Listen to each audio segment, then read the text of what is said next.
এবার একটা সঠিক ভোট হবে বলে আশা করতেছি আমরা। যার ভোট সে দিতে পারবে, যাকে খুশি তাকে দিতে পারবে, তাই না? আপনার একদিন পর একটা সুযোগ আছে, মা বোনেরা যাবেন তো ইনশাআল্লাহ। এবার ভোটটা আমরা একটু অন্যরকম হচ্ছে। অন্যান্য বার এই এলাকায় আমার খালি দৌড়াদৌড়ি, নৌকা ধারেছিস, নৌকা ধারেছিস, তাই না? মনে আছে? এবার নৌকা তো নাই, নৌকা এবার আপনার পাড়াই 12 বছর চলে গেছে, আসি না? মাঝখান থেকে তার যারা সমর্থক আছে তাদেরকে বিপদে ফেলে গেছে।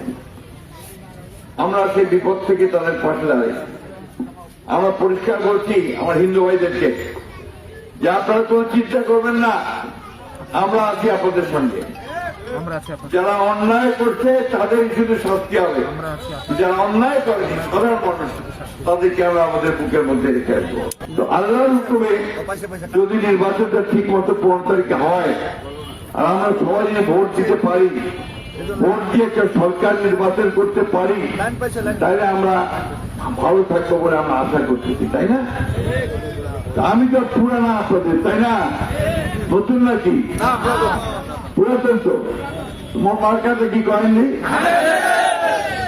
আরেকবার করবে হবে। আমি তো আপনাদের পরিচিত, আমি আপনাদের সঙ্গে দীর্ঘ 1991 সাল থেকে এখানে নির্বাচন করতেছি এবং কখনো জিতেছি কখনো হেরেছি, তাই না? আর যখন সরকারের ছিলাম 2001 থেকে 2006 পর্যন্ত, সেই সময় এলাকায় কিছু কাজ আমি করার চেষ্টা করি।